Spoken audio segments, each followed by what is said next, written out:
Hello, welcome to Speech Language Pathology, My Pathway. Rafael, would you like to introduce yourself and say why you're here today? Hi, I'm Rafael. Honestly, I was just curious on what it meant by the speech language pathology, but yeah. Okay, well, thank you for being here. I'm going to go over what a speech language pathologist is and kind of like what they do first, and then I will be going over my pathway, how I want to be a speech language pathologist and what I have done to meet that goal. Okay. Hello, Christina. Hello. Thank you for being here. Would you like to say why you're here today? What would you like to learn about? Can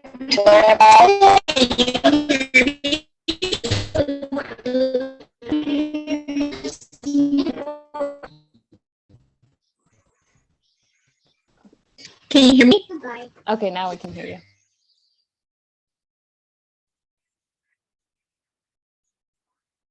No, maybe we lost you. Oh, she just put in chat, I'll type. Okay, That's there, totally yeah, that's works, Christina. Oh, totally no stress if your mic's not working. And Ashley's entering right now too. okay.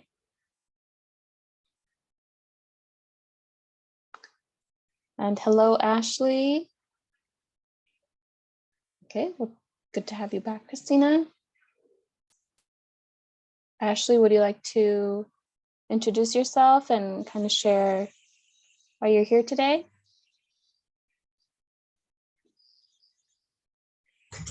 Hi, my name is Ashley. Hello, Ashley. Okay.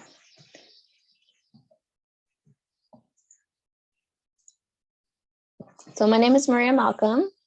There's a picture of my family here. I am a CSUN graduate. I started at community college and then I transferred and graduated from CSUN. I'm going to talk a little bit more details a little bit later, but that's the overall. My 3 little girls amaze me every day. I just love them, and I think they're the smartest kid in the world. And yeah, I'm going to talk a little bit more about my pathway and how I found out about speech language pathologists a little bit later. So what is an SLP? SLP is short for speech language pathologist. So to say it faster, we're just going to use SLP. That is someone who treats communication and swallowing problems from speech sounds, language, literacy, social communication, voice, fluency, cognitive communication, to feeding and swallowing. So they cover almost all and everything to do with this area: the mouth, throat area. A speech language pathologist can work with almost any age group, from the smallest little baby when they, depending on their disorder, to older adults. Some examples would be with small children that don't excuse me, aren't producing their speech sounds, usually there is certain milestones you have to hit as you grow up. So by age 8, you should know all of your speech sounds. A good reference is for the smaller children is if they're 1, they should be at least saying 1-word sentences. If they're 2, they should at least be saying 2-word sentences. If they're 3 years old, they should be at least be saying 3-word sentences. And then depending on that, if they're not saying those sounds, you might want to see a speech language pathologist, but sometimes some kids just get their sounds a little bit later.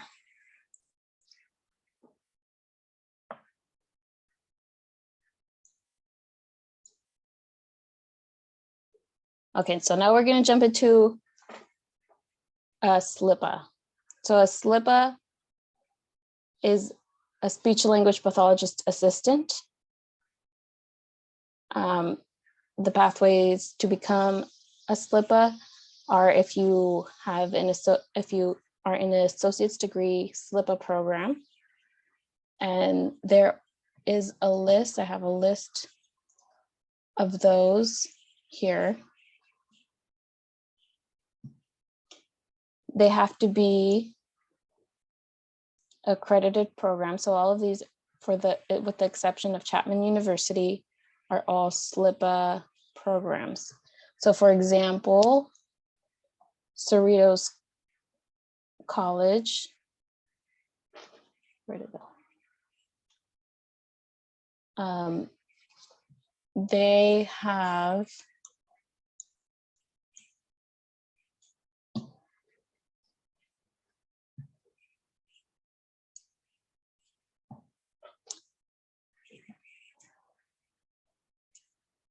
what's called the Speech Language Pathology Assistant Program. And these are the degree requirements.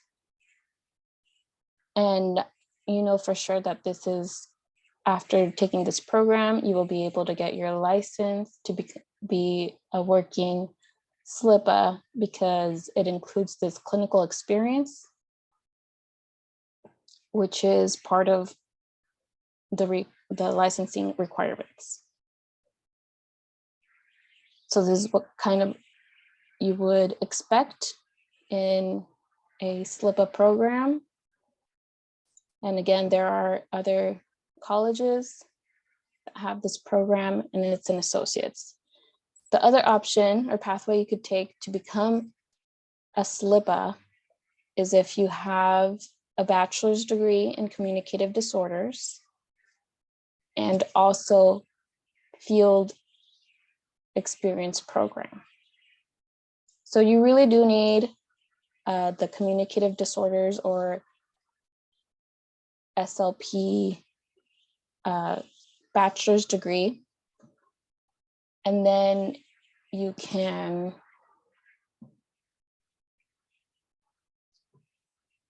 go into a field experience program that is usually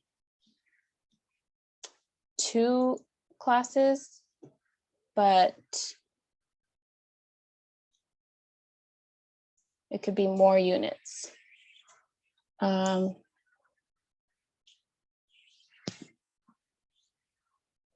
think I'm going a little bit out of order, but that's okay.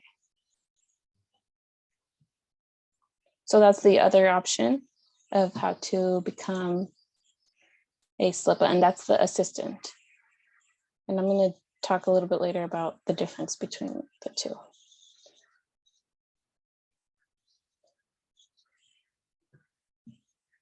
So the minimum requirements are the associate's degree, SLPA program,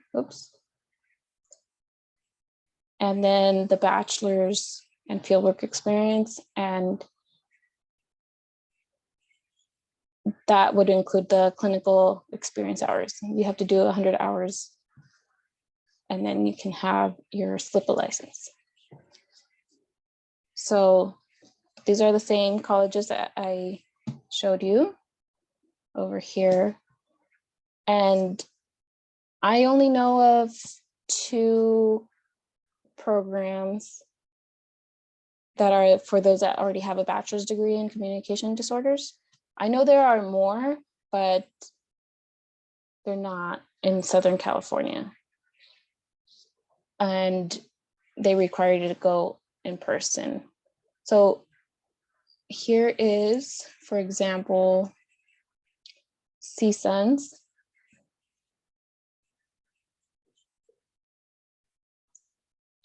So it's called Speech Language Pathology Assistant Fieldwork Experience. And this is only if you already have a bachelor's in communication disorders or SLP. So it's 2 classes, but it is 13 units because you need to do that 100 hours of face-to-face clinical fieldwork. So that does take most of the classes. So this is more of a, so it says laws and regulations, scope of practice and ethics. They're very, very big in ethics because you do have to be ethical and you can't really share like what you're doing with how you're treating therapy for the children with other people. So it's kind of like what's it called, if you're doing therapy, so you can't share with other people, you have to be private.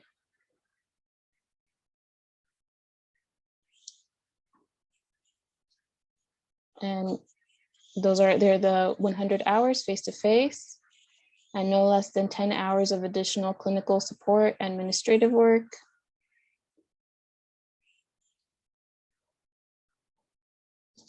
And it kind of describes what that is. And of course you have to have supervision by a speech language pathologist with a license or certification.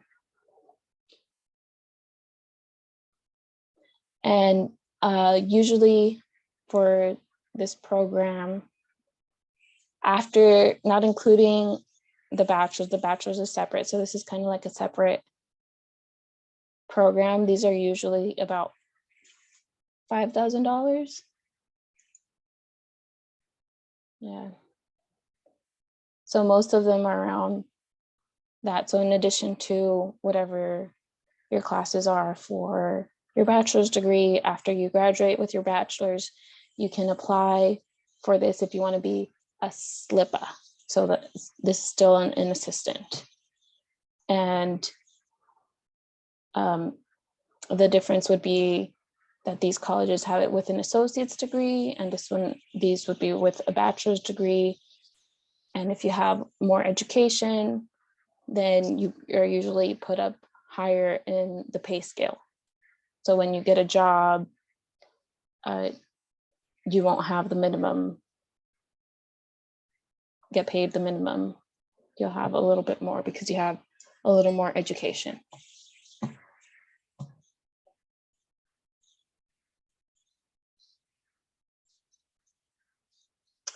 Yes, you still need to do the fieldwork experience, but it's not separate. With let me bring back the Cerritos. Where did I put it?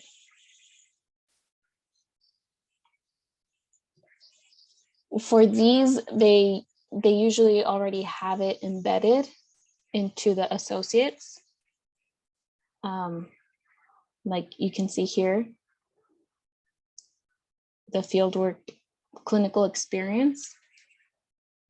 So with these specific associates programs, with the exception of Chapman, I think Chapman's a little bit different, the fieldwork experience is already embedded into the SLPA program.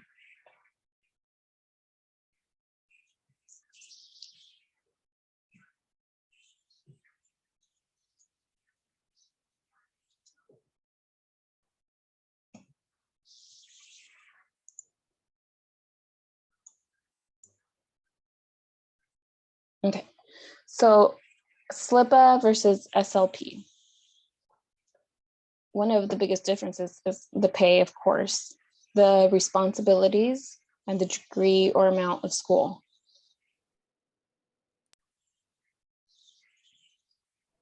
Maria, you have a question in the chat. I'm sorry to interrupt, but before you go on, I think it was related to what you were just talking about. Sorry. I answered that one. Oh, sorry. Okay. Yeah, I saw it. So yeah, it's the work experience with the associates programs is already embedded in there, while in the bachelor's degree programs, it's not. So you have to have that additional school in order to apply for that license. So the pay, the responsibilities, and the degree or amount of school. The pay,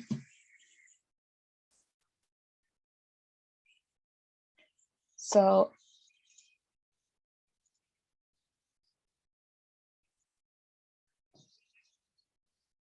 this is the pay for a speech language pathologist. And they don't have the exact one for the assistants.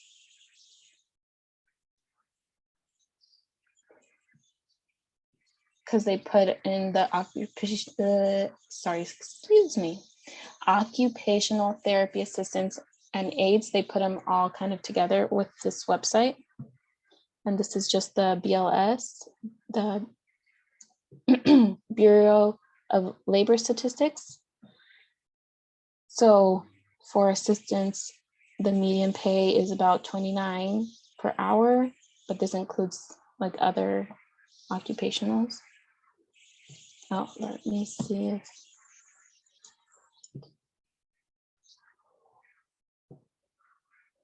my computer, I don't know why it makes it so small.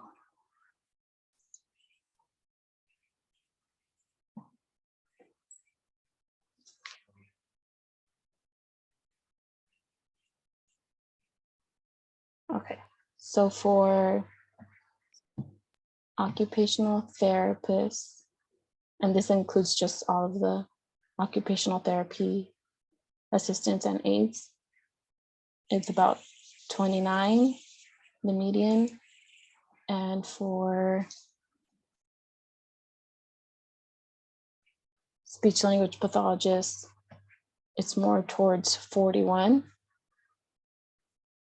And again, remember that the amount of school you have, so if you just have the associates versus the bachelor's, takes into effect how much you get paid.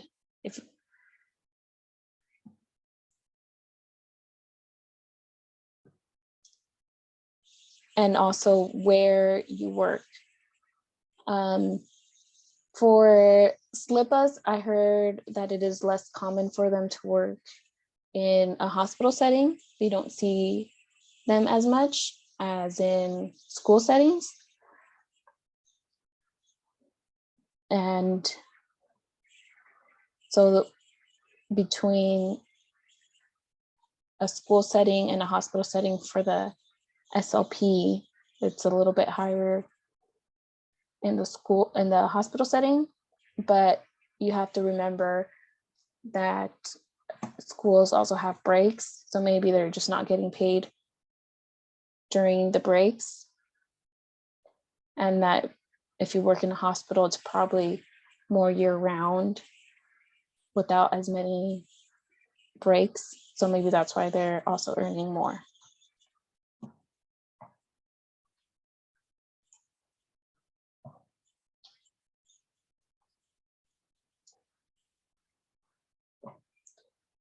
And of course, you need a lot more school to be an SLP than you need for a SLPA.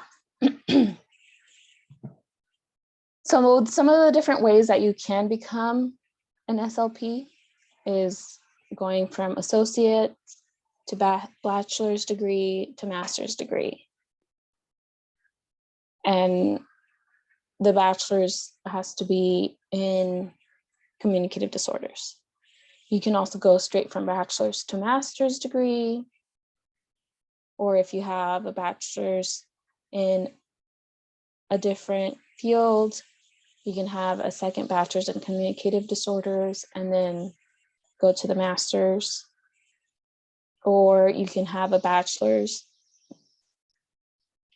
and go into a post-baccalaureate program and then into the master's if you don't have that first bachelor's in communicative disorders.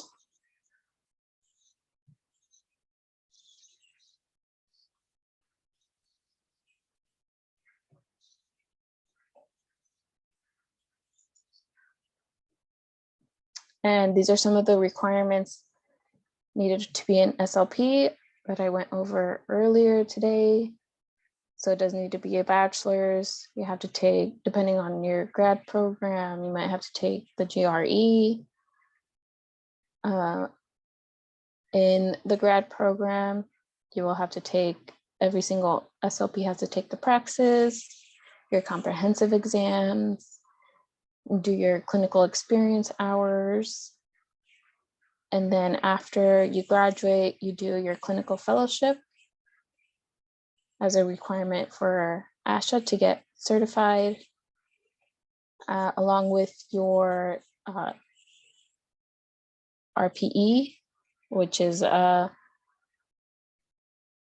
required professional temporary license, and that's specifically for the state of California. And then you finally become an SLP CCC, which is the, all of these are getting me confused. Hold on. I want to say it correctly. The Certificate of Clinical Competence. And you get to put CCC next to your name when you're practicing.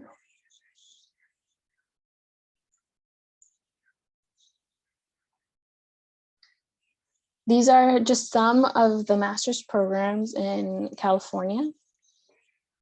So we have California State University, Northridge, USC, the University of the Redlands, San Jose State, Chapman University, San Diego State, Loma Linda, Fullerton, LA, Chico, and Long Beach. These are just some of the ones in California.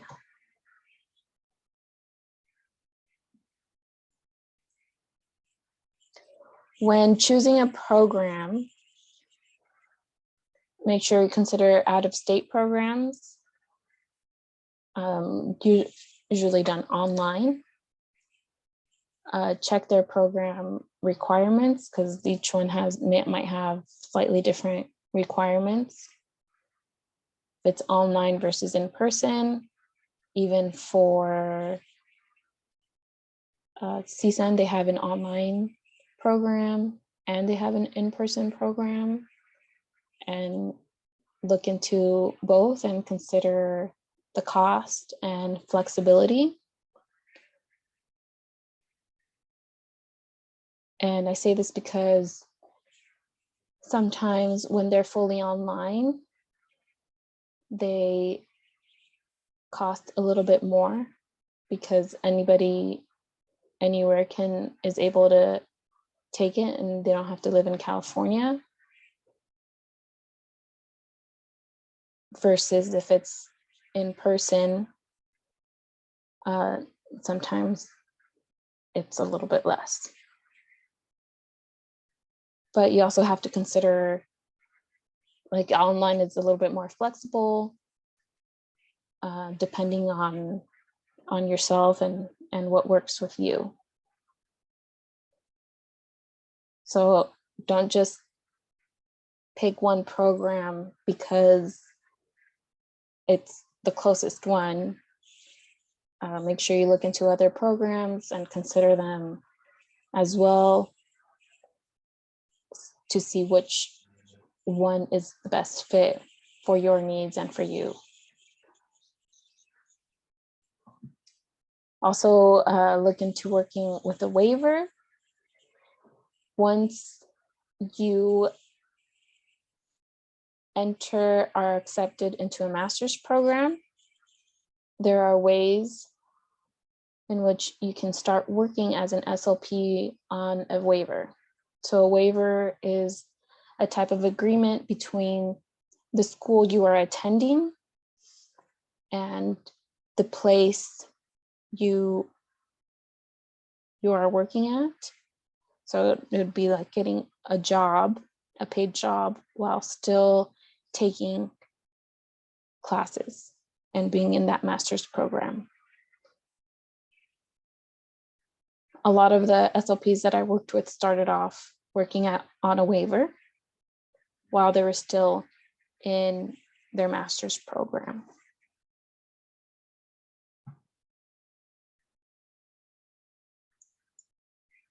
So my pathway. I started off at community college, College of the Canyons, not really knowing what I wanted to do. At first, I thought I wanted to be a nurse. And then as I took a couple of science classes, I thought, you know what, maybe that's not for me. Then I started taking early childhood education classes, thinking I want to be a teacher. So I need to focus on children. And while at community college, I was part of a future educators program that would bring in guest speakers to talk. And it was different topics related to school and education. And on one of those was an SLP. And after hearing what an SLP did, it really interested me because they are able to work in both a hospital setting and a school setting. So having that flexibility of, do I want to work in a hospital? Do I want to work in a school with children? Really got me interested in the field. I was already on a path in child development, having majored in early childhood education at the community college.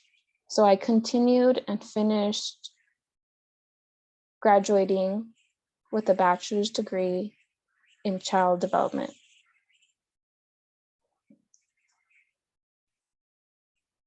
At the time, I also got married and had a baby. So that made it a little bit harder to focus on exactly what I wanted to do. But I was able to graduate and with I think she was 5 or 6 months old, 5 months old. She was born perfect timing. Right after finals in December. So after graduating with a bachelor's degree, I looked up the requirements to become an SLP and learned that I needed either a bachelor's degree in communicative disorders, or I needed to take a certificate program that fulfilled the communicative disorders classes in order to even apply to the master's program. So while I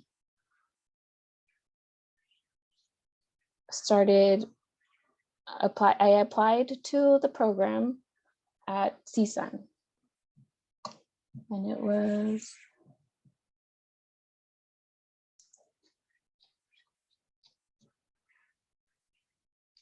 it's called the pre-SLP.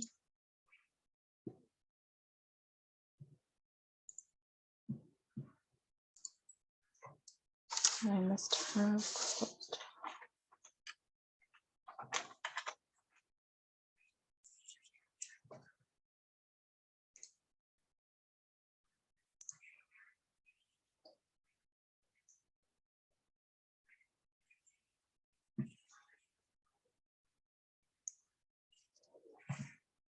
So this is the program that I completed.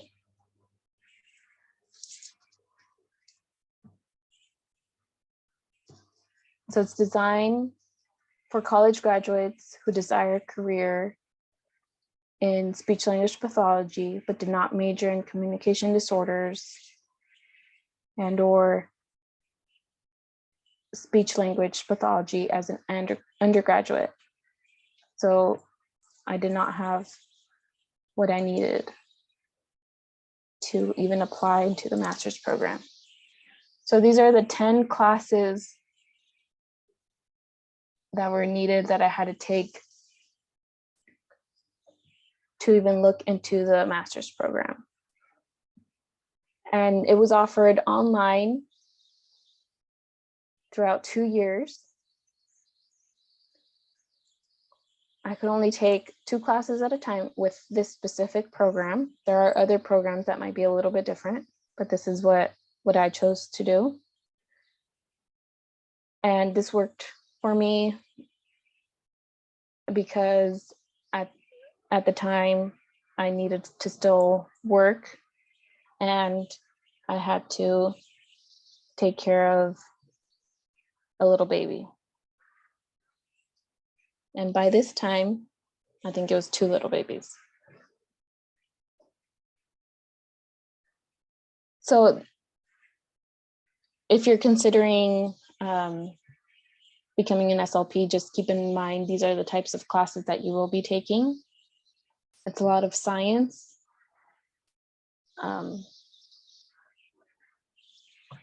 So if you like science, you're in the perfect place.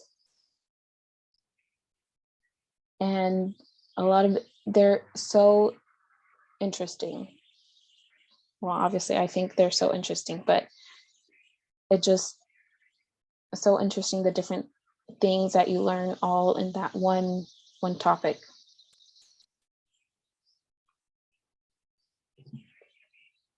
Okay. So that's the program I completed, all while working with several SLPs and SLPAs around here in the schools around me. And that was a really interesting experience because I wasn't qualified to be a SLPA, but I could be like an aid to them. So I was in the same room, seeing what they did and how they did it, and listening to them give therapy. And if you are able to do that, or even just job shadow for one day, I strongly recommend you doing that to find out if this is really for you. I believed I worked with 3 different SLPs that were already credentialed, 2 SLPs that were on a waiver, that were working on a waiver. So they were still in their master's programs working there. And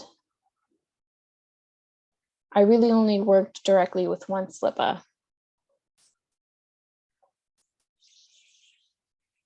And she had done the program. She had gotten her bachelor's degree and done a program at Loma Linda, which allowed her to become licensed and started working right away after she finished her program. She actually applied right before her license came in. I remember because the SLP was worried about someone not having a license. It was between her and another SLPA, and she looked up the licenses on ASHA,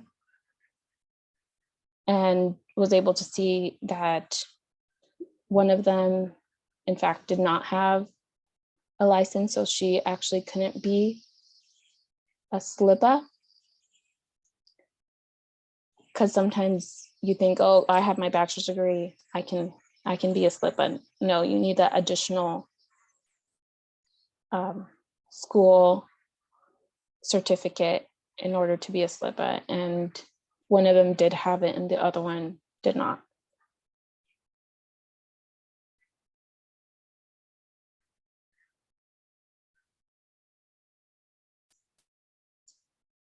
And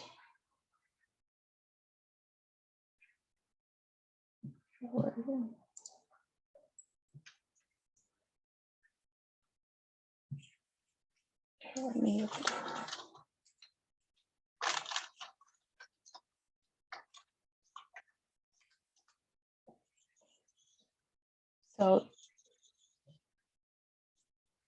this is the website you really want to become very familiar with if you want to be an SLP or audiologist.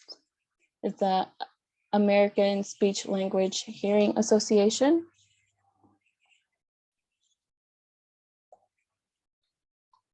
And you can search here anything that has to do with SLP, SLPA, and even audiologists.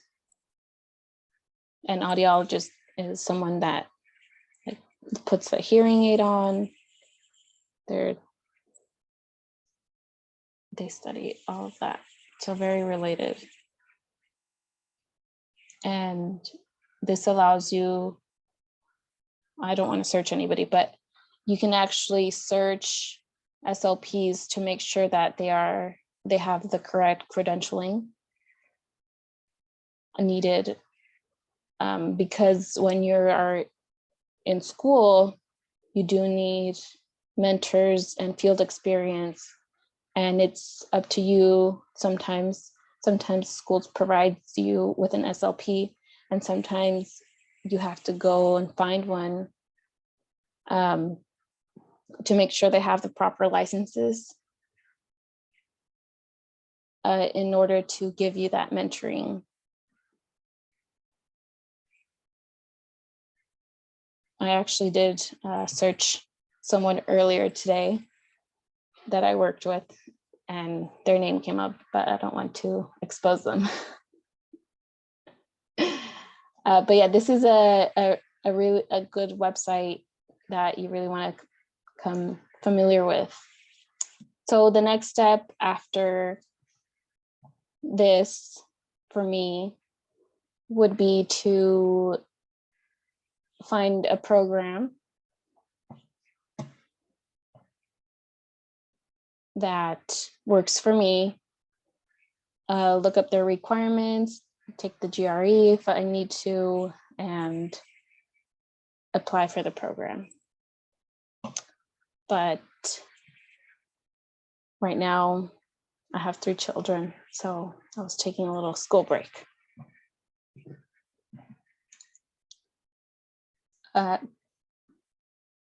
while you are in school as a student in communicative disorders, you can consider a membership to the National Student Speech Language Hearing Association. And ASHA is for those that are already in the field, but this is for the students. And it's a really good resource. And they provide, like, they have conventions, and you have to pay to become a member, but it could be very beneficial to you in the workforce because they like offer trainings, they have a lot of information, and you as a speech language pathologist are always learning. You do have to complete a certain amount of professional development hours every, I believe for SLPs, I can't remember from the top of my head, but it might be around 30 hours every 3 years to keep yourself current.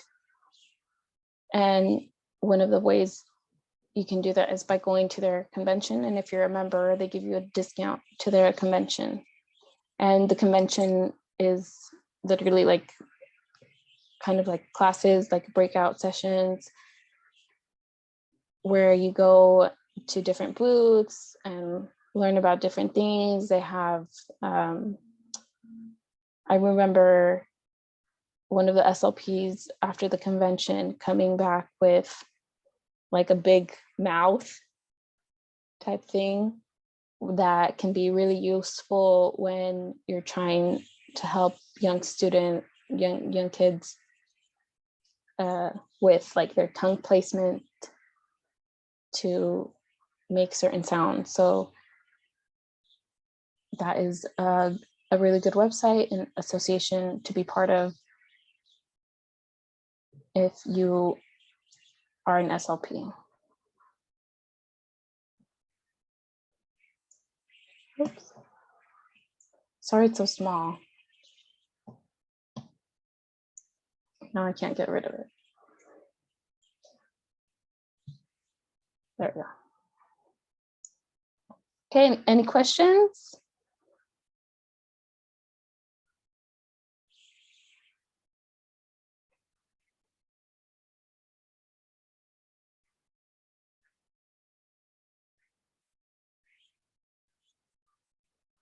So that was my pathway. There are various ways you can be a speech language pathologist.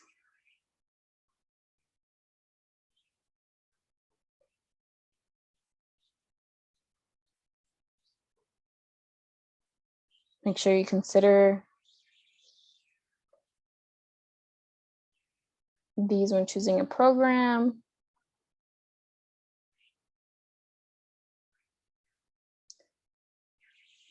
Anybody here still want to be a speech language pathologist? Very much so. Excellent. Do you have any questions? Are you in, where are you at right now? I actually joined your Zoom lecture earlier, but I was at work, so I wasn't able to really fully grasp everything. Luckily, I got the website from Renee, I think, so that I can rewatch the recording.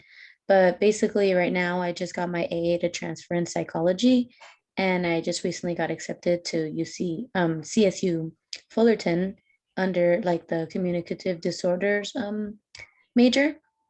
So I'm going to do that. And then from there, hopefully I can find a couple professors that'll guide me in the right direction because I'm not exactly sure where to go next, but yeah, I'm doing my research as best I can. Yeah, so it's great to have you here. I was actually just helping somebody else with the Fullerton program earlier today. And yeah, they have the bachelor's and then they also have the master's. So hopefully they'll kind of, I don't know if you're planning on doing the master's there as well, but usually they do prefer their own alumni. I know CSUN does. So good luck. Let me know if you have any questions. Thank you. Do they have the SLP route there, or is it just under communicative disorders, and then from there I'd take the tests and then get certified, or how would that go? Yeah, so let's go back. If you are planning to become a full-on SLP, you have your Yeah. associates in a different degree, but you'll be getting your bachelor's degree in communicative disorders.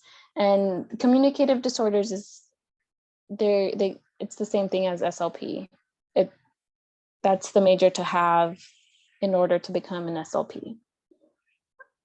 Not to be confused with communication studies, which is that one's like the public speaking one. Just not that one. Right. Communicative Yeah. disorders, communicative sciences. Some schools call it communicative sciences, and some do call them speech language pathology. So it just depends on the school. CSUN called it communicative disorders, so that's what I'm used to. Oh, I did not know that. I don't know Yes. why I thought like I had to get a master's in SLP to become an SLP. I didn't know that it would be a master's in communicative disorders, and then from there, because I haven't done much research. Well, that's why you're here. That's why you're here. Right. So yeah, and then after your bachelor's, depending on the program requirements of whatever program you choose, Mhm. You might have to take the GRE or the MAT. Mhm. And then you apply to the grad program. You might need a couple letters of recommendation. You might have to do an interview, and each school is different. Right. And then there's a test called the praxis. After you complete most of your classes towards the end of your program, you do have to have the praxis. Okay. Usually there's a comprehensive exam, Mhm. and then clinical experience hours in 3 different settings. Oh, wow. Yeah, I think it's a total of 300 hours of 100 hours each in 3 separate settings. So I don't know where exactly you want to work, but Well, where would the settings be? Because so far right now I'm working as a behaviorist, and I personally work like side by side with speech languages, and also occupation therapy, like, because I work with children with severe disabilities. mhm. And so I basically got my interest there because while I was going to school, I didn't really have any direction. And then I started working as a behaviorist and realized that I wanted to do that because I really liked how they were like implementing strategies for my kids and everything. So that was cool. But so basically I want to do that. I want to work with children and become an SLP in that way. But I guess my question is like, where else can I do those 300 hours other than a school? So I think they consider like elementary school and high school 2 separate settings. Oh, So it could okay. be elementary school, high school, a hospital, or private practice, Mhm. or like a physician office. So those are the different types of settings that it could be at. I mentioned in the other one that I knew an SLP that had come from a hospital setting into the educational setting. Uh-huh. And for her, I mentioned kind of like a career change because she was working with completely different types of people and different types of cases. Yeah, so working probably in hospital with older adults to then working in the school with young children. And the school I was at was severe autism Mhm. school. So most of the ones that we saw had autism, a severe form of Yeah. autism. Right, right. That's personally what I work with right now. Yeah, when you Yeah. said that, that's what it reminded me of. Yeah. Well, thank you. You're welcome. Any other questions? That's all for me. Thank you. Okay.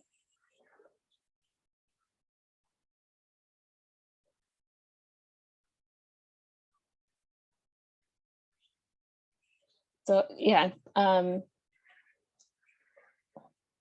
me go back to the.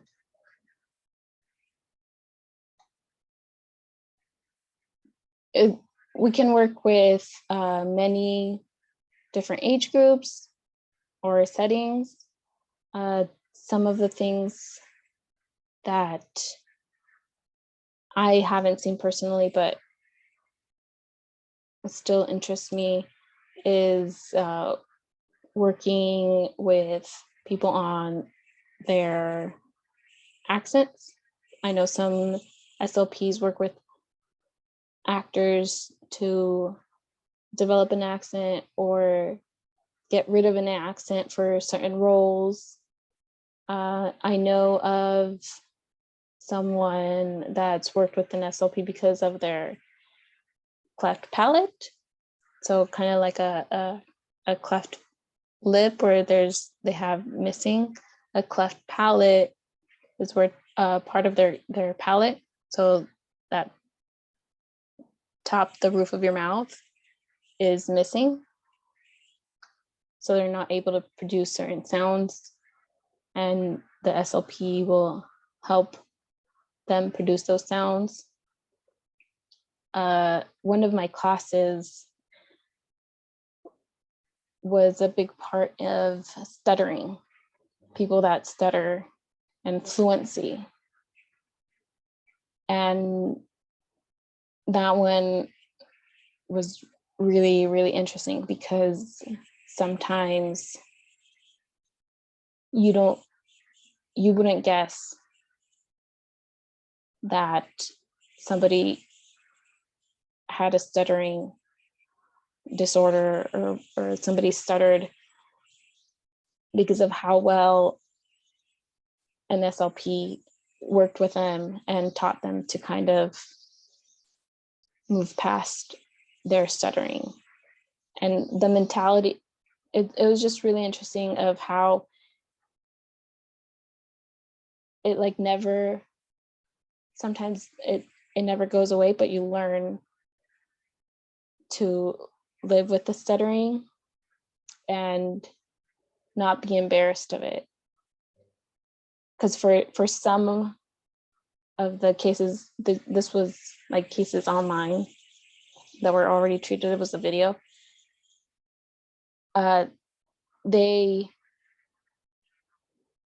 They would stutter more because they were embarrassed of it. So once they stopped being embarrassed of their stuttering, it lessened. So it was just a really interesting way of looking at it.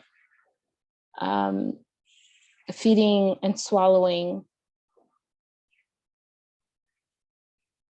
we see more in the hospital setting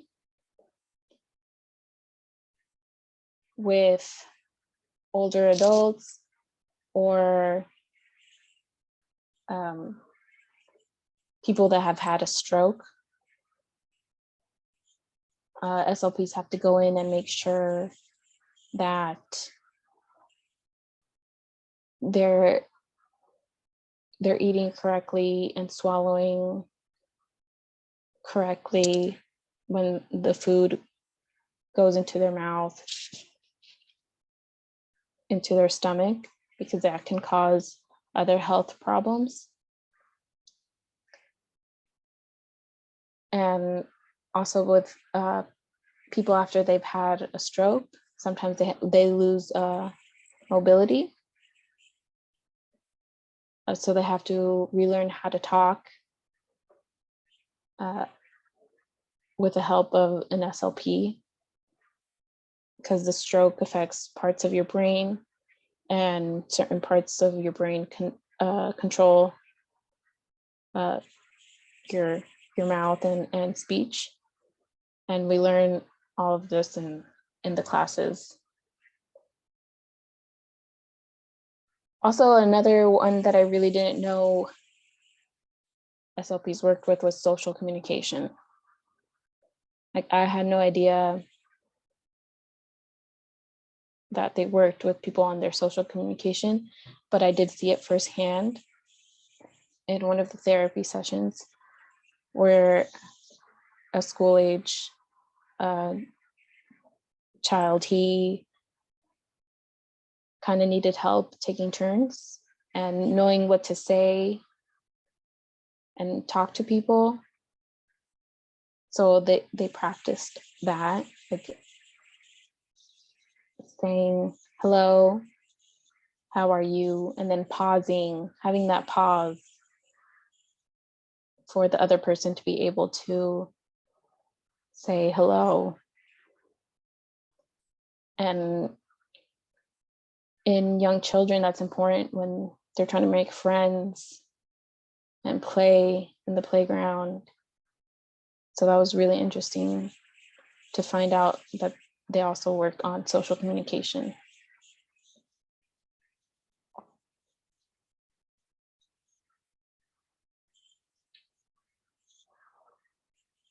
Any questions so far?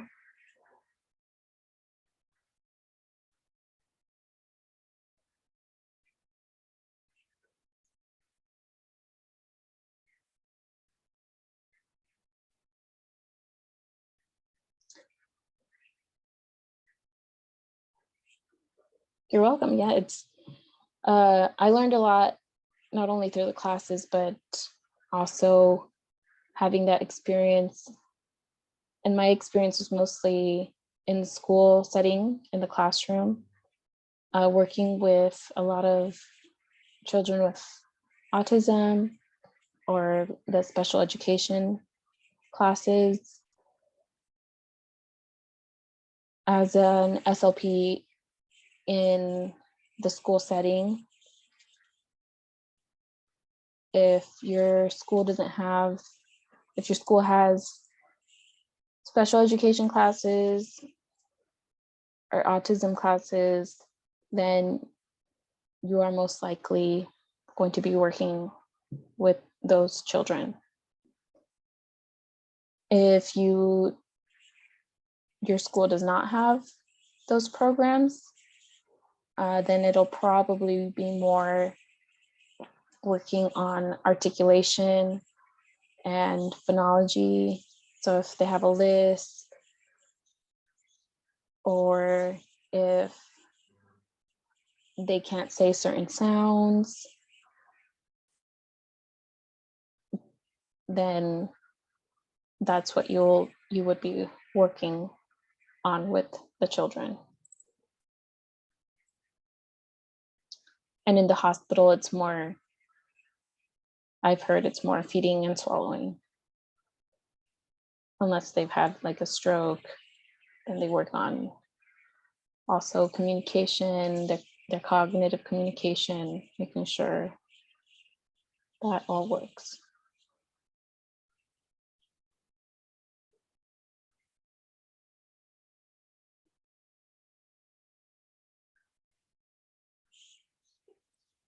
Okay.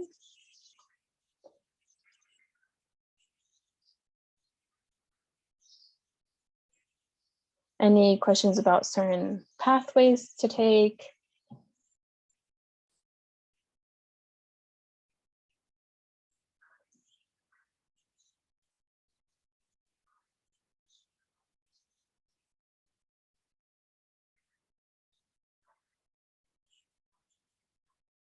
If you are looking for a program,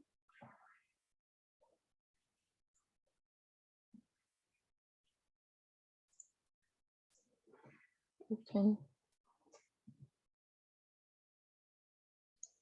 like if you're wondering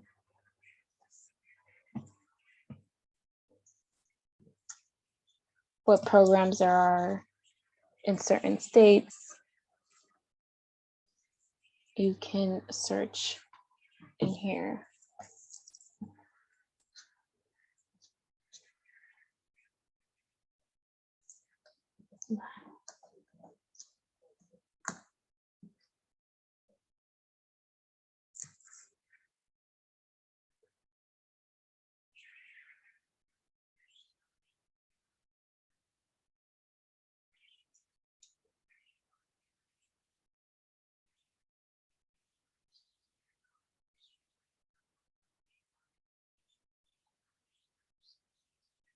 Make sure your program is accredited. Where did I find the other one?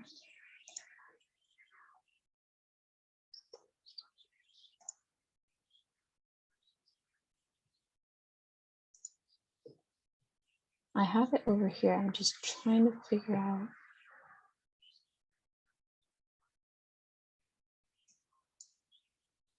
how I got there.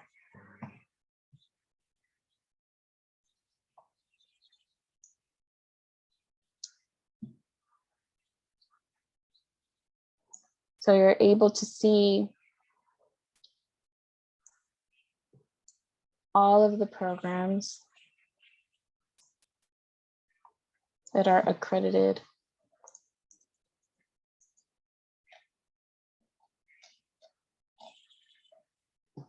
So they're separated by state.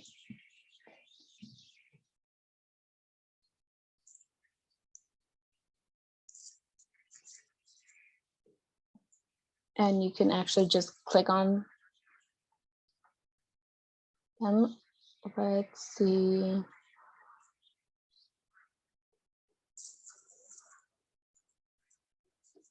For example, you can look at Fullerton. And here's the website. They have the name of the school, the department, the address, and also the person in charge that you can email.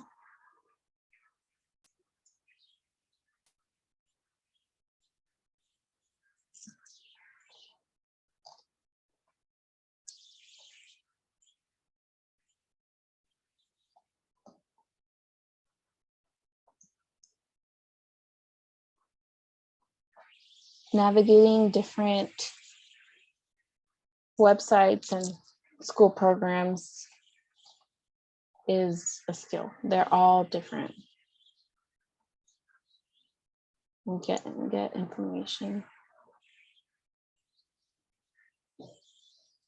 So you can go and see the information.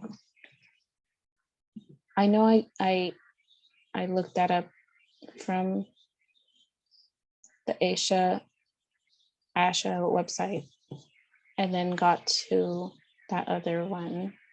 But here it tells you the undergraduate advisor, the department chair,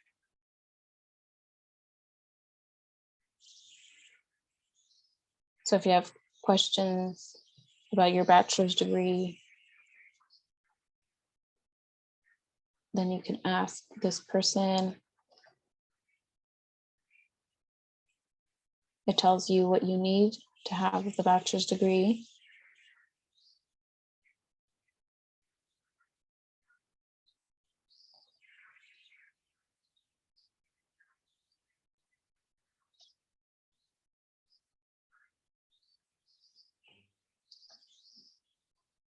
And then resources and checklists.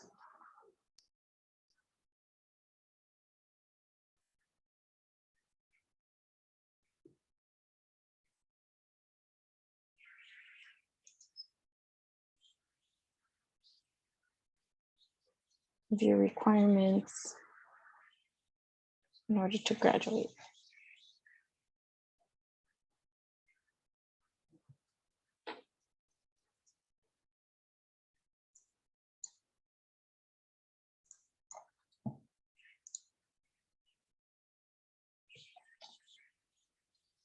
And you can also look into the master's program.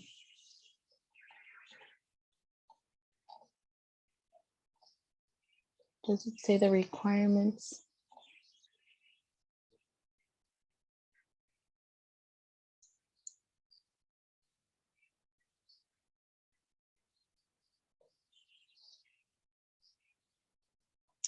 So for this program, for the master's program, you do need a letter of intent, 3 letters of recommendation, 2 must be from faculty or instructors, and 1 from a supervisor in the field. So when looking at the requirements for specific schools, make sure you have the correct letters of recommendation from the people that they want.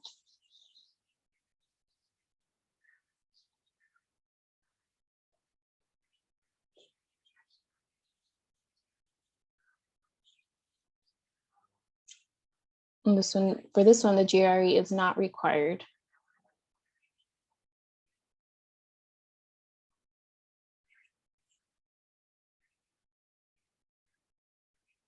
Let's see if we can find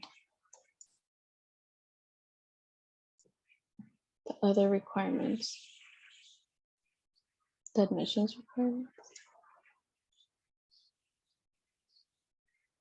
So I make sure you know the requirements for the specific programs you're looking into, because maybe you won't need some. A bachelor's degree.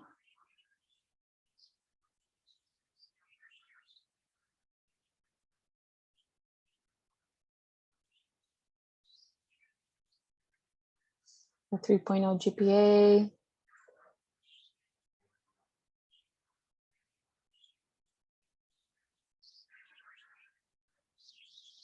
Certain courses, your transcripts, a letter of intent, 3 letters of recommendation.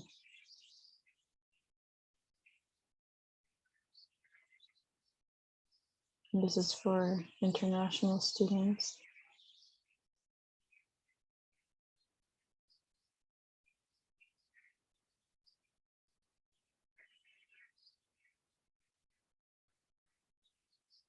See, for this school, the GRE is not required. Whereas for CSUN, it clearly specified that you needed to have the GRE or the MAT.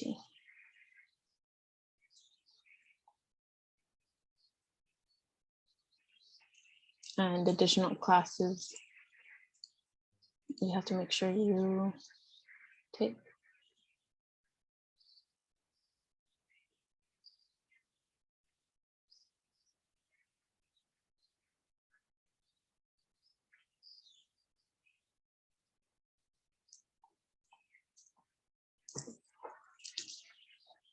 Okay, so any questions about admission requirements for this one?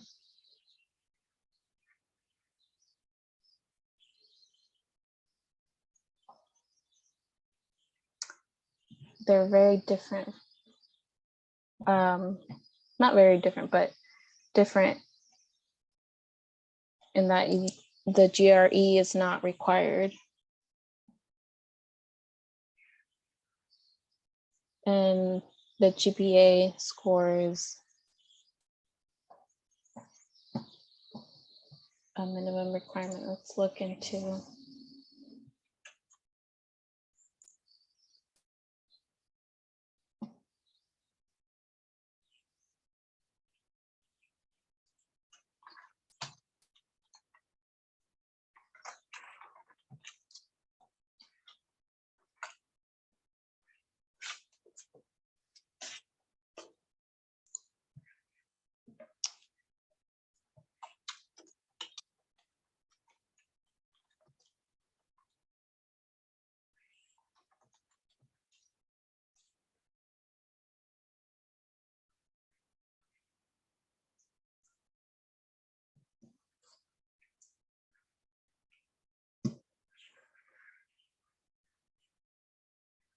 Oh, where'd it go? Oh,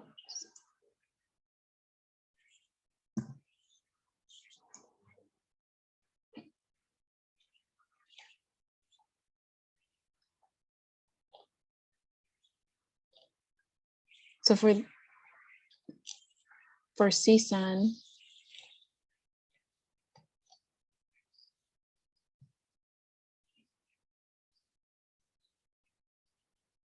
this is not this.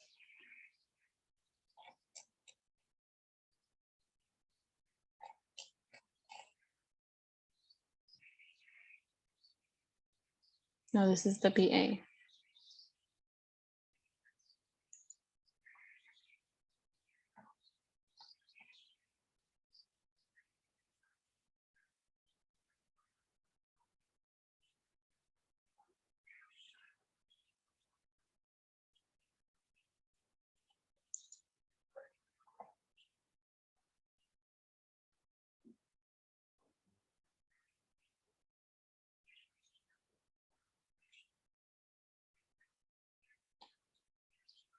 Okay.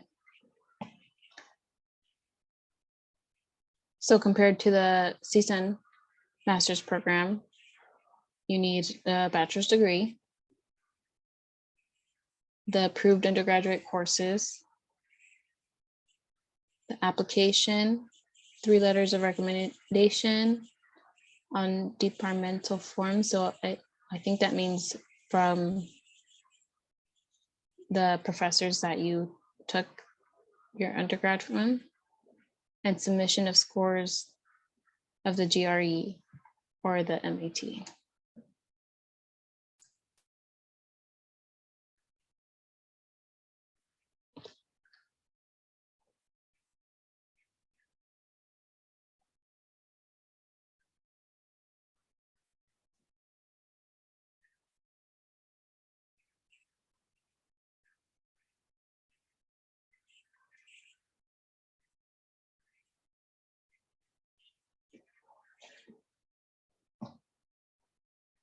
And it also here talks about the state license and certification.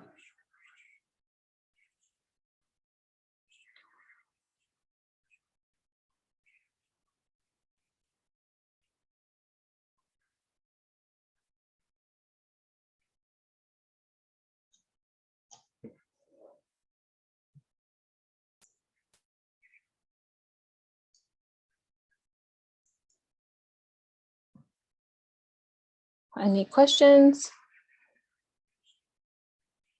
I had so many questions last time. I don't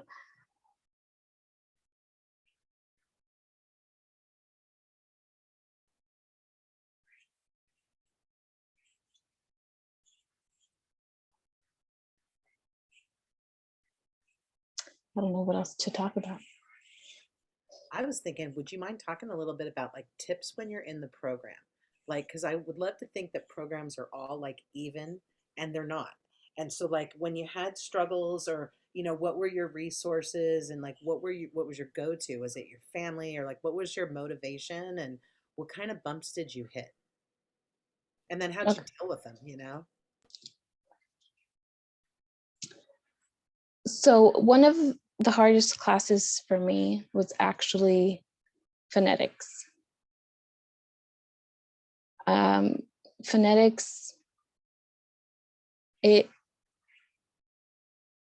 how do I describe it?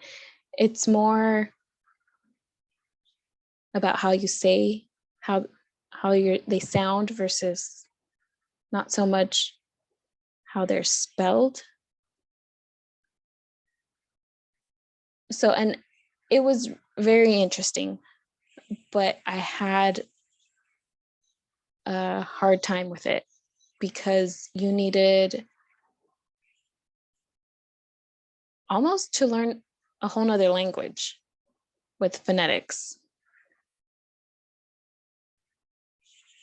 And well, a language that not everybody knows.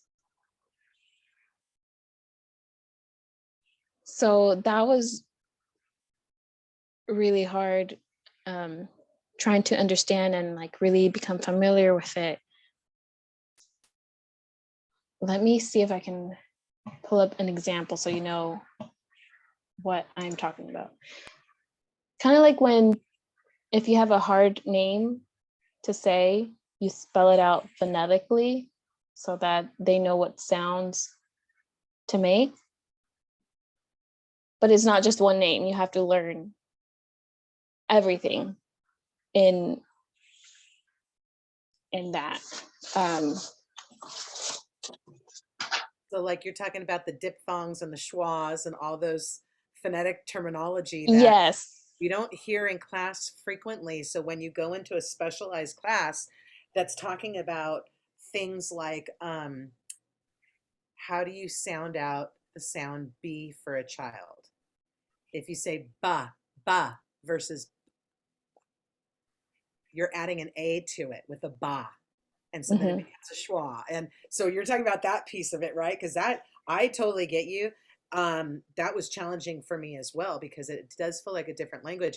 I'm wondering, because your first language is Spanish though, right? I'm wondering if, do you think because you're a multilingual person that it might have been more challenging, or was it more like, okay, another language to take on and I'm going to do it?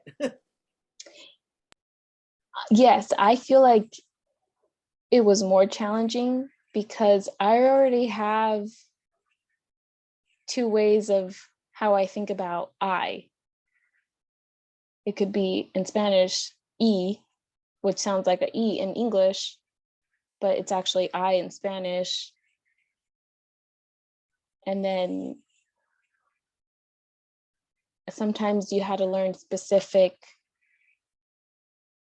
combinations that were very slightly different, and training your ear to find that slight difference was very challenging.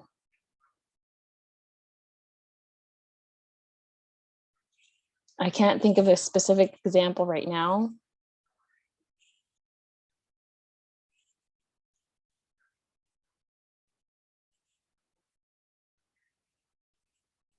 But it was interesting also to learn how or why certain languages have certain accents, because in their language, they don't have that sound. So when they're learning English, they don't pronounce that sound.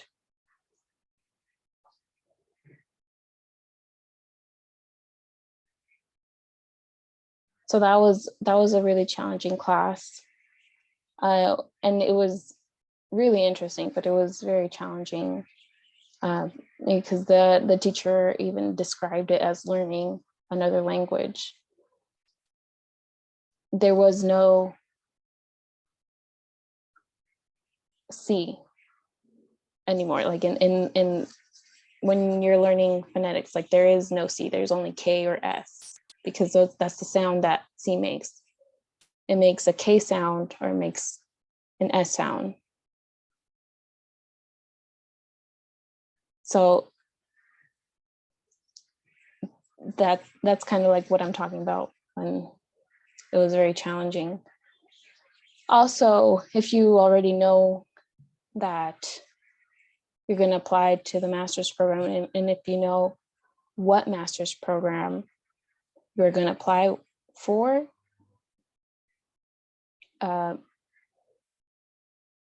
make sure you have kind of like your presence known, to like participate in class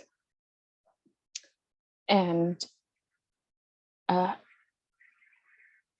kind of make yourself stand out a little bit, so that when you do need those letters of recommendation from your professors, they kind of already know who you are and that you participated in class. And they have a lot of other students, but if you make it a little bit easier for them to remember you, they're more likely to write a better letter for you, and for you to have that kind of communication with. Sometimes, like, I can be very shy and I don't want to talk in class, not because I'm not paying attention. I'm just a little bit shy, or don't really have anything to say. But it's important in this to have your presence known in order for you to get that letter of recommendation from the professors. So that's another kind of tip to have, something to have in mind while taking your undergrad courses. Like if you're in your bachelor's and then you're going to go into your master's. What else?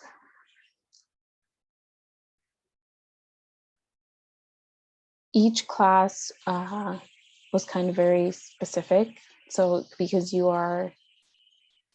it's not like just general anatomy or general biology, it's anatomy of the throat area, the larynx, your voice box. You have to learn it's a very specific type of anatomy. So it was hard to find somebody else to talk to about in my family, because nobody else in my family has that kind of knowledge. I mean, they know a lot of science and English, because I have two sisters and one of them is a science teacher and the other one is an English teacher. But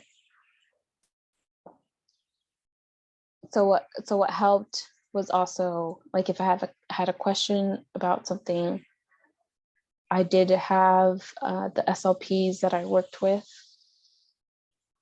available to talk about it to, and they would be able to help me with certain things, or if there was a topic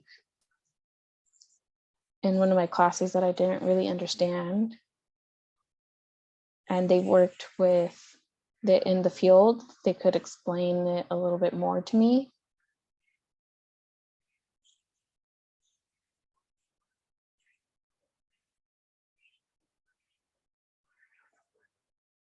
So that was something really nice that I had, was actually SLPs that I worked close to. And all of the ones that I worked with and I met were always willing to help. They know they really need a lot of SLPs in the field. So when there's somebody that's interested in the field, they're always willing, most of the time willing to help. The ones that I worked with, I don't know about everybody, but yeah. And part of being an SLP is mentoring, because everybody that's becoming an SLP needs a mentor. So they kind of know that and they're always willing to help.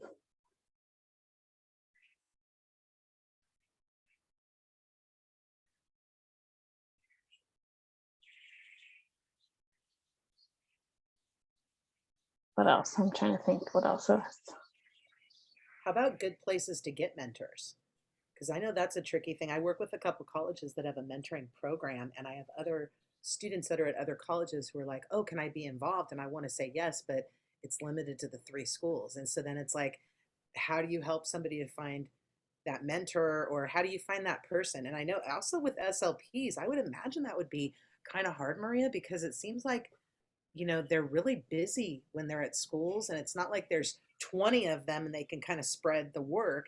It's usually like one, maybe two per school site. And so then it really is a lot on them. So I'd love to hear a little bit about mentoring and just, any suggestions for, where to find mentors and kind of what that could look like. And I love that you mentioned job shadowing. Actually, the Heart District might bring that back. Isn't that funny? Yeah, they used to do it, and then we got in a discussion. It looks like that district's going to bring that back. So I love that you mentioned it. Yeah. Yeah, job shadowing is like an excellent way to get like a mentor later on if you job shadow somebody and then ask them to be your mentor later. Finding a mentor, it's tricky. So I have connections through school because I wanted to be a teacher, and I worked with a lot of teachers beforehand. So that kind of put me in a school where then I was able to talk to SLPs. But I would say just email somebody and ask. Usually schools have like a secure email address of the people that work there, and included is the SLP. And you can just send them an email. And like I said, they're most of the time willing to help.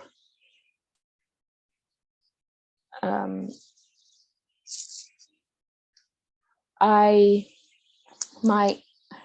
have family in teaching, so that's how I got my connections as well.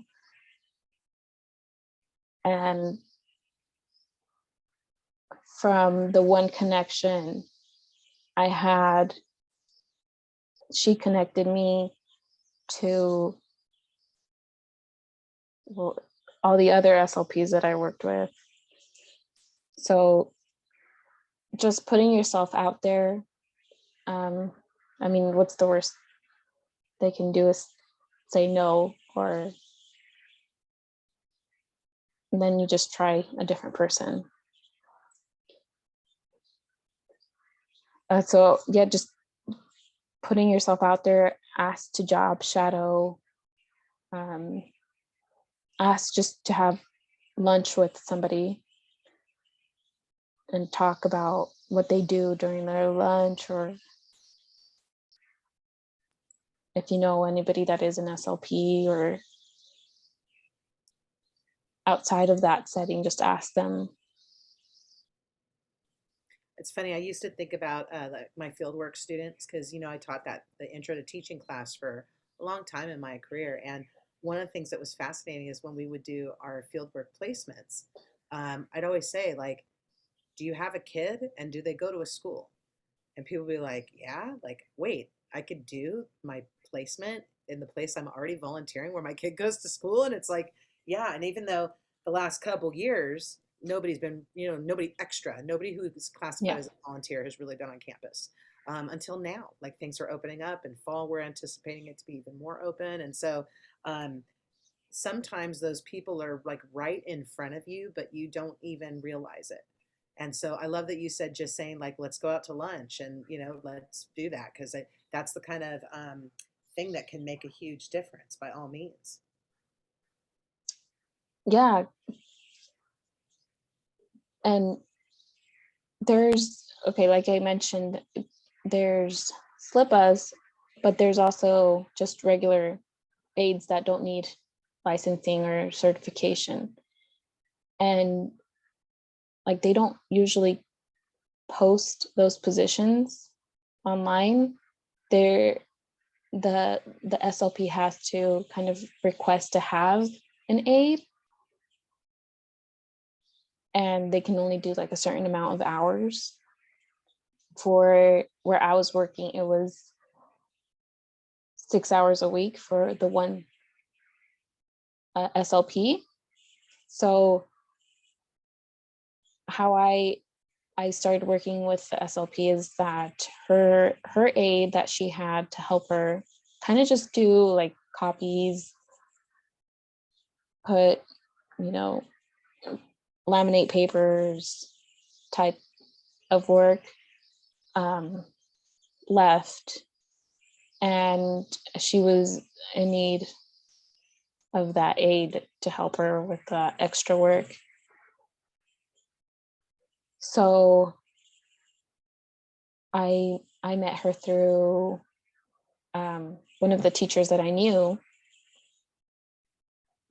and she kind of mentioned, like, tell people like this is what I want to do, because then they'll mention it to them. It'll just word of mouth. So she mentioned that I wanted to become an SLP, and she asked if I could work, and I did the paperwork. I got hired to work as an aide without needing certification or anything, because I wouldn't be providing direct therapy. And that's how I started working for her. And then she introduced me to another SLP that needed some help at a different school. So I was doing 6 hours with her and then another 6 hours with the other SLP. And so now I was at 2 different school sites working with those 2 SLPs, and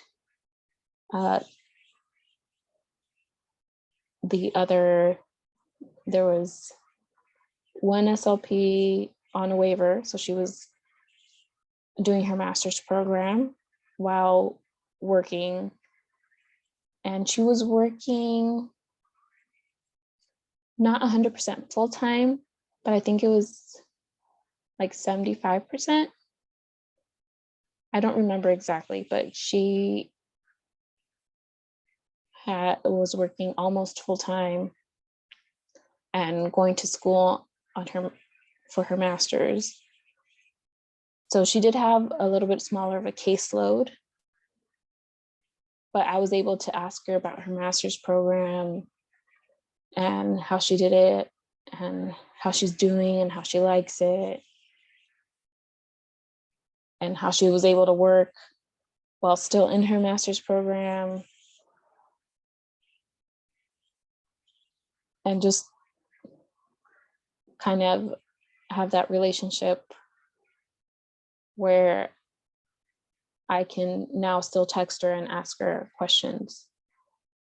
Even though I don't see her anymore, I feel comfortable reaching out to her and asking her specific questions about SLP related things.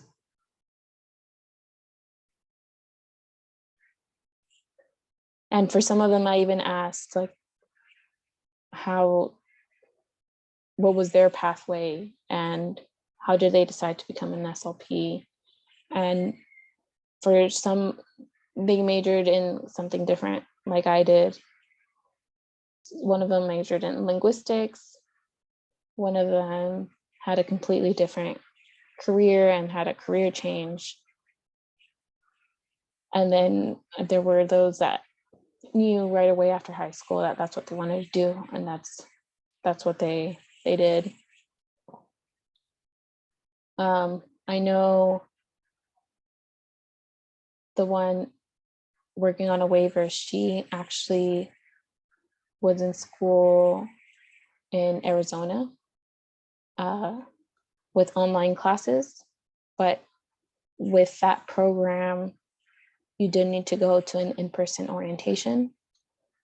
So she actually went to Arizona and had the orientation, and it was easy and it worked for her because she had family there. And so she was able to do that program from California in Arizona.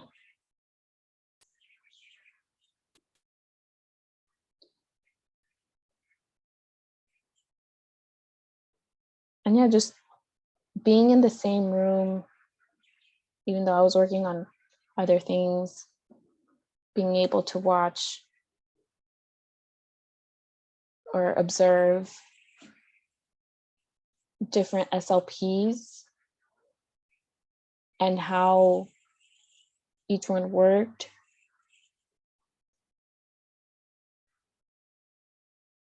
was just amazing to experience, because each one did slightly different things, or sometimes like the SLP is the one that sets the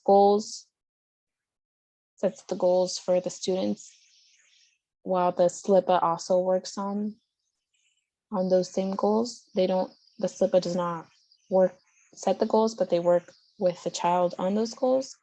So some days I would be working with the SLP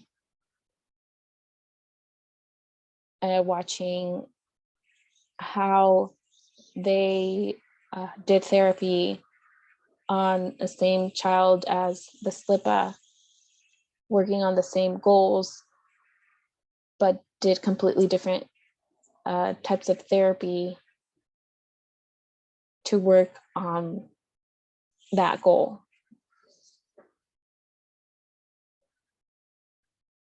That was really interesting. And you kind of have that control over like what you do, what you like to do, and how you work and do the therapy, how you make it fun for the young school-age children so that they'll want to come. You make it fun and exciting for them to want to work on it, on their speech. Because I remember them loving to come to do therapy. Like sometimes I would have to go drop them off or pick them up from their classroom and take them to the speech room. And they would be so excited to come and see Mrs. whoever for speech that day. And there's also like the behind the scenes work. Like not everything is just therapy. There's also the IEP meetings, if you work in a school setting, the paperwork and report, because to know if they do have progress, you have to kind of keep track of them in the beginning, of them in the middle, of them in the end. And you also have to keep track of what you do in each therapy session. So that kind of reporting and keeping track is the behind the scenes type stuff that at first I didn't know had to be done as well. Along with what else? I lost my train of thought. So the reporting, the keeping track,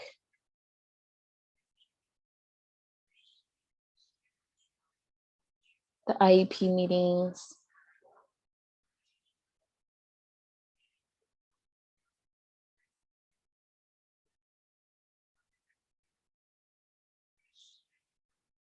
and all the paperwork that also goes into it.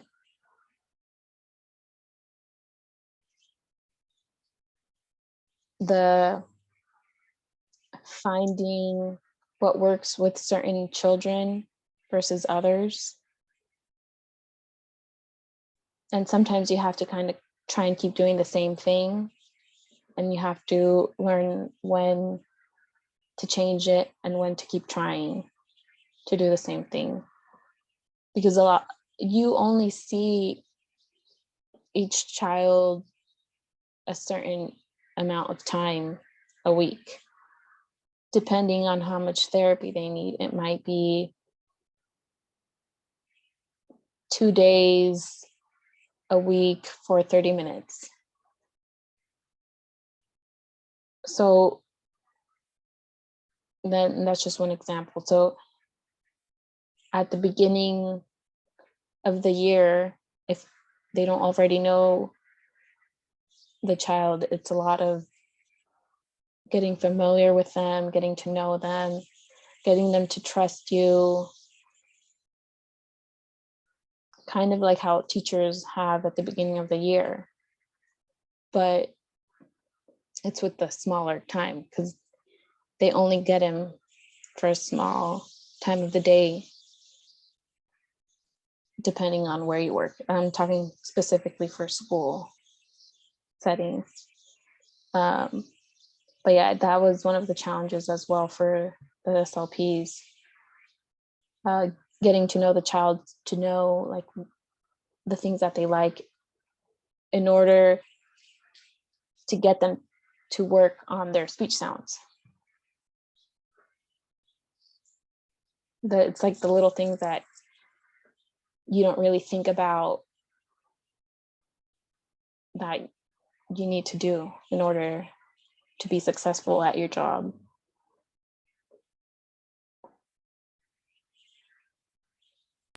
Do a lot of people use stickers? What kind of incentives do they use? You know what I mean? I also Mhm. think about, I remember one of my friends was in speech when we were growing up. So this was a long time ago, but her speech pathologist used to, the family would have to freeze large grapes and she'd have to do exercises with the grapes either under or on top of her tongue.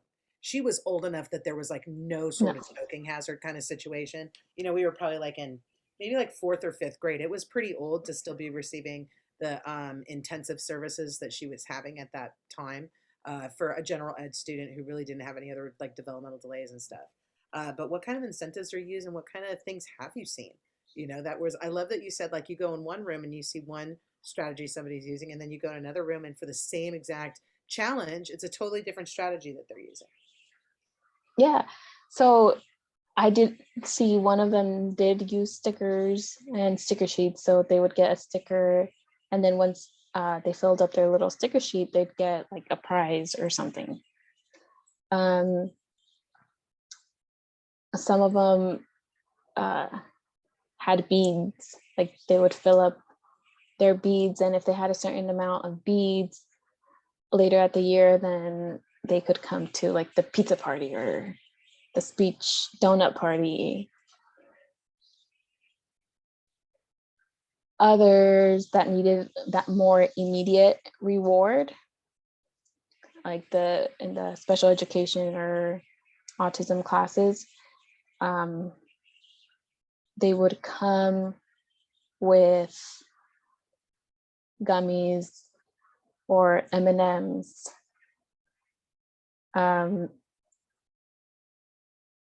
because they just needed that immediate reward in order for them to work. So knowing which ones were okay to work with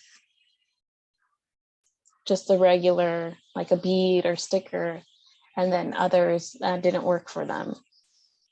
They needed a more immediate reward.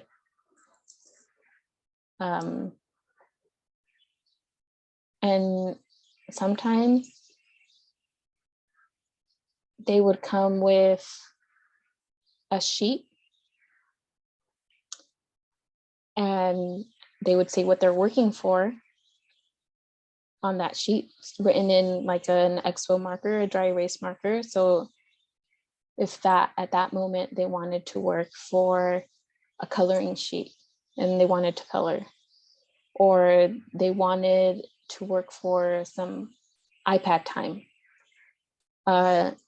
and depending on their like threshold, it would be between 3 to 5 stars that they would have to earn in order to have that iPad time or coloring time.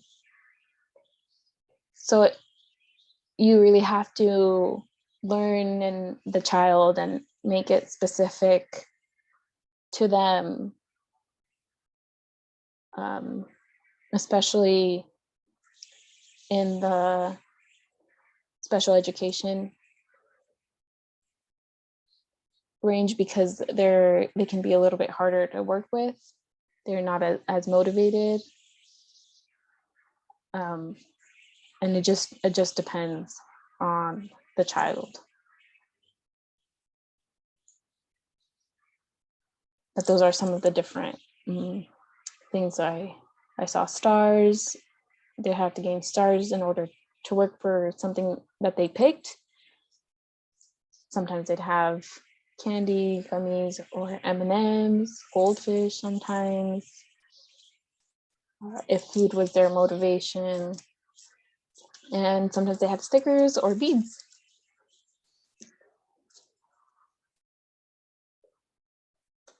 And everybody, all of the SLPs did something slightly different.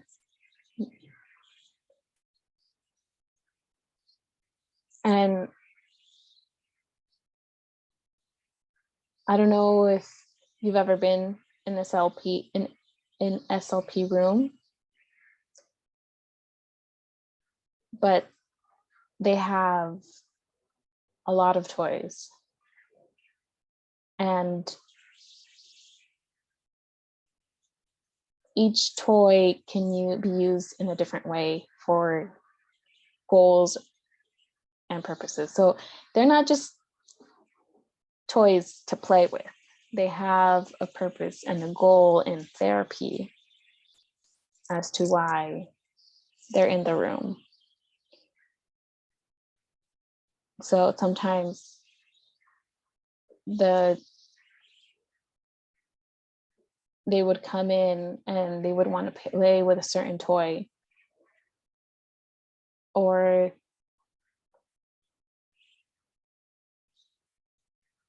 the SLP would have two choices for them. You can do one thing or the other, and if they liked one more than the other, then as they did therapy, they would be playing. So they turned it more into a game where they weren't thinking about doing the therapy, but they were just, to them, they were playing a game.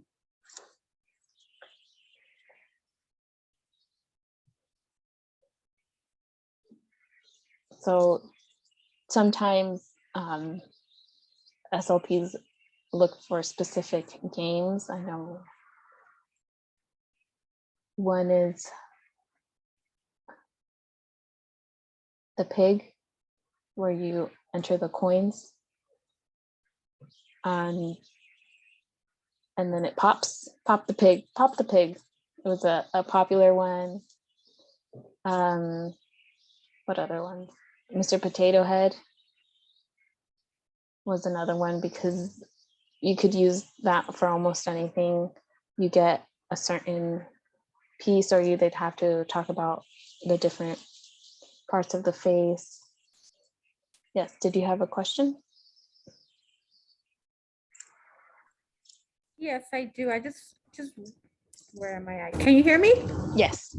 Okay, good. Maybe my visual, but right now that you share, Mr. Potato Head, or those coins, I have had the opportunity to have conversations with parents, and the toys that they use. These are toys that are accessible, right, to the families, right? Like Mr. Potato Head, like the coin, the piggy coin. I'm familiar with those. They said, they love that the implementation of the materials. It's something that that cause and effect, that they could come back home, and maybe a toy that they have with the similar objective. But just wanted to share that the toys utilized, that I've had conversations with parents, they share, oh, I'm familiar with that, and I remember with that when I was young, and I could easily go by that. Something that I could put into practice at home to that extended learning as well. That's my share. Yeah, thank you for sharing. Yeah, toys that anybody can get at the store that are used in therapy as well. And there are some toys that are specific to like speech therapy, but a lot of them are just any toys that you can get at the store. Mr. Potato Head, Operation was in there, Legos, building with Legos. A lot of the Melissa and Doug toys. There's one specific one that has 4 doors with a key, and that one was a really good one to have that almost all of the SLPs had.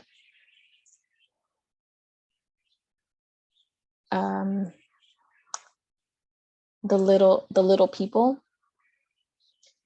with the farm was another one, because they would work on what the animals are and what sounds that they make, each of the animals.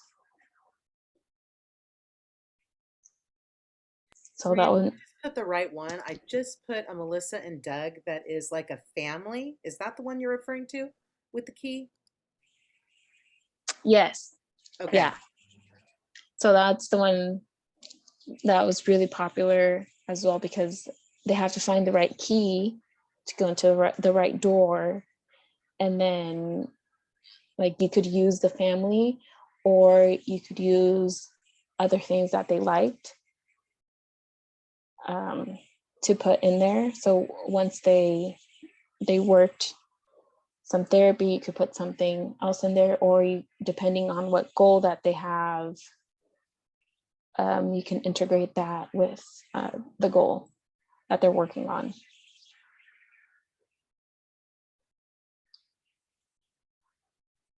So yeah, and a lot of the toys, and there's so many different SLPs that you can follow also online on Instagram that post their tricks and tips and what they use and what books they have. If you give a mouse a cookie was a really popular one.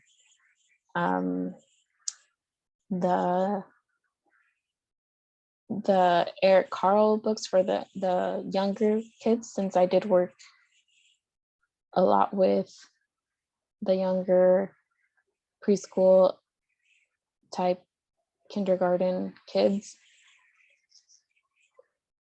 Room on the Broom was another popular one that was used in like different ways. And there are so many SLPs out there that give their tips and tricks. Just like somebody would use TPT, Teachers Pay Teachers, for resources and things that teachers make. SLPs use Teachers Pay Teachers as well. If you're not familiar with Teachers Pay Teachers, it is, let me find it.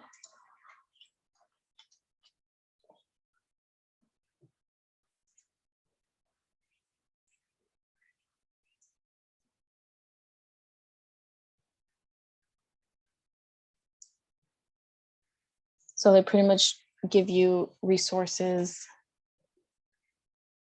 and you can look for certain things. I have a lot of kindergarten ones because I was looking for stuff to do with my daughter.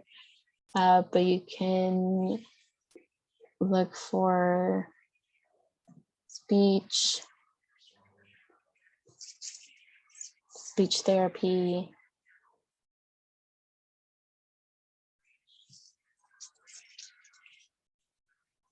and there are some that are free and some that you pay for, but they're resources, sentence strips. One of the SLPs that I worked with had a whole board of different sentence strips that they used for therapy, sounds, all of these articulation cards.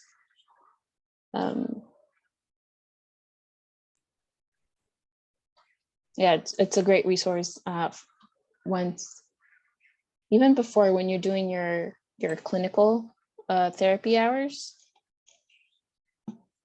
It's a great resource to have something for ideas as well to do therapy with the kids with.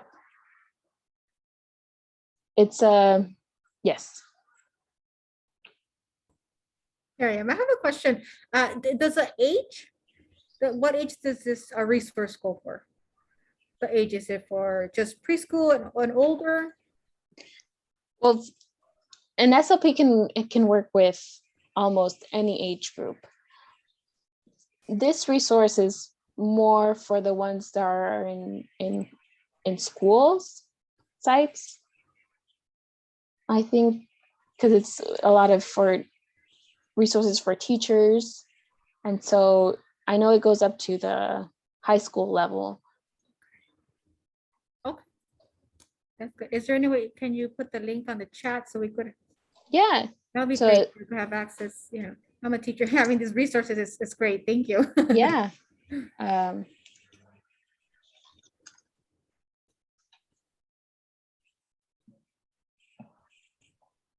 Oh, I think I sent it to just,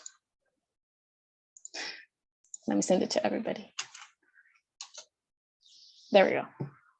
So yeah, it's called Teachers Pay Teachers, and it's just resources on different things. Sometimes the SLP that I worked with would ask me to look for a specific thing on here, like maybe it was like Valentine's something, like I had to find a Valentine's worksheet that they could paint while they did therapy.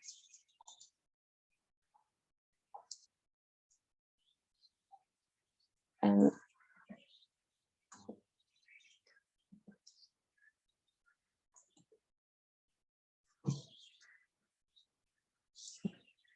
so do-a-dots are also those little markers, the paint markers that are, they're called like do-a-dots, were very popular because there would be like themed, I can't find any right now. Hold on, I've got one right here. Oh, It's not the full pack. Actually, you know what, Maria? It's not the full pack of Do-A-Dot, but it's the coloring books that people use with Do-A-Dot. yeah, And it's like these really nice, sorry, big lines. And then you can use their Do-A-Dot. They're just like bingo stampers. If you've ever played bingo and they give you those markers, that's exactly what Do-A-Dot is, but they basically like put it all together, right? Like all the Yeah. colors of the rainbow and stuff. yeah. So this would be like an activity. If, let me see, if there's somebody working on the K sound, this would be an activity for them to do. And as they worked on each sound, when it was their turn, they would dab that circle. So like little things like that, it's a great resource because other teachers or SLPs make this and they put it out there so that you don't have to make it because they already made it. You know, one of our, I work in the One Mentor program, and one of our mentors has been putting out a ton of content online and on Teachers Pay Teachers. And I love it because, you know what, if I can give another teacher $1.50 for some awesome like resource I can use, like more power. And so everybody who's on, know that this is a place that if you're somebody who likes to create content, and I mean, who knows, that could be your area of specialty that you end up in. And so check out Teachers Pay Teachers. It's a really fascinating, somebody was really smart who thought of it. Yeah. Yes, you have another question? No, we're just clapping because that's great as resources. Oh, yeah. Going back. Yeah. You know, I go back to have those resources. And again, I ask for age, but really when we have a content, we have a resource, we're able to, you know, we created our own, however best fits our program, our children, and or when we're, you know, educating future teachers, we're able to, you know, have these resources and just add to our knowledge basket, right? Yes, exactly. No, thank you for that. Yeah. And so this is something I didn't think about before, where this is a great place to look for resources, especially like if you're kind of new and haven't built up like all the toys and stuff. This is could be a great option for you. Maria, I hope you don't mind. I'd like to share one other thing. You said that all of a sudden I was like, oh my gosh, I need to mention this.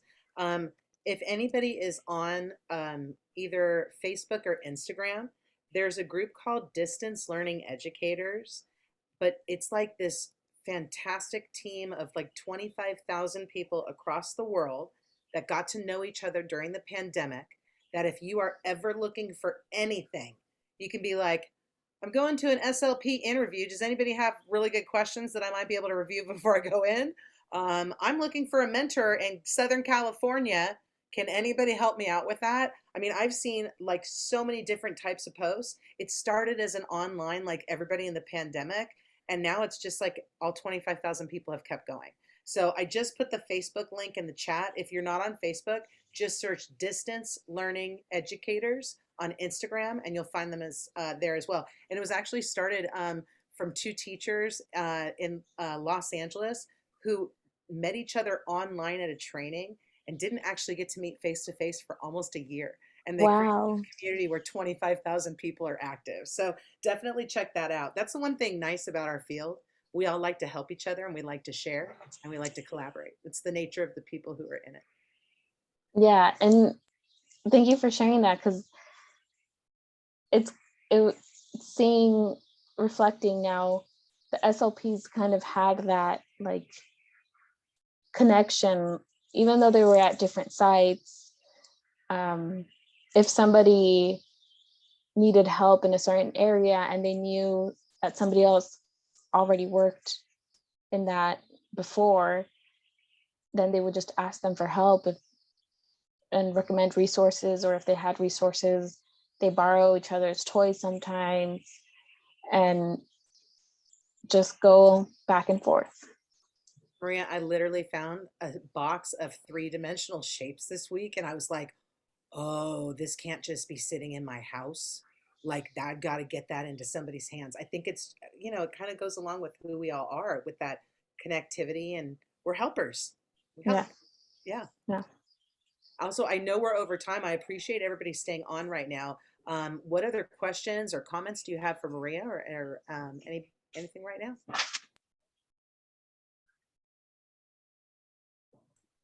Just thank you so much for the resources, and today's workshop was very lot of information. Thank you. Yes. Oh, you're welcome. I'm so glad you were here, and I love doing this. So if you ever have any other questions, feel free to email me.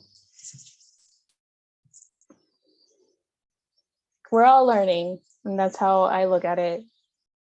I wish somebody did this for me when I was trying to figure out what I wanted to do, and it's great to do this for other people.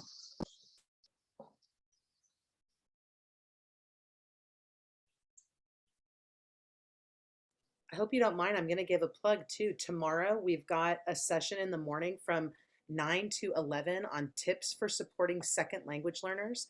And it's specifically from an educator who's been in elementary school for 20 years of her career, 21 years of her career, actually.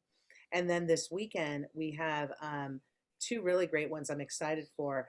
We've got Jorge Ramirez coming in from East Los Angeles College. He's also a preschool teacher in LA Unified, and he's going to be doing a session on developmentally appropriate practices within the preschool classroom. I'm dropping these flyers into the chat as I'm talking about them. So if you didn't get the email, make sure you grab them there. And then in the afternoon on Saturday, he's going to be doing a session on healing challenging behaviors, which is probably the #1 thing happening in classrooms right now. students are challenging. And so, because they don't know what to do. It's been a funky 2.5 years. So we got to all figure it out still, right? So anyways, if anybody wants to come and join us the next couple days, we will have no trainings on Sunday. We're taking a day off, but we do have some more coming next week in addition to the week after. So we've got 2 more solid weeks of training, and then things are going to get really quiet. So stick with me, everybody. I know it's been long. I know some of you are like coming to stuff multiple times a day. But being great in our field takes work. It's an art and it takes time. I'm 30 years in and I'm still creating content and presenting and going to professional development and professionally learning. So thanks so much, everybody. Thank you, Maria. You are fantastic. It was a really nice pace. It felt very individualized, and we don't always get to do that within a workshop, and really appreciated. Really appreciated. So Oh, thank you for having me. Thank thanks you. everybody for being here tonight. We appreciate it and hope to see you tomorrow or Saturday or both. I'll be here. Have a good one, everyone. Bye-bye.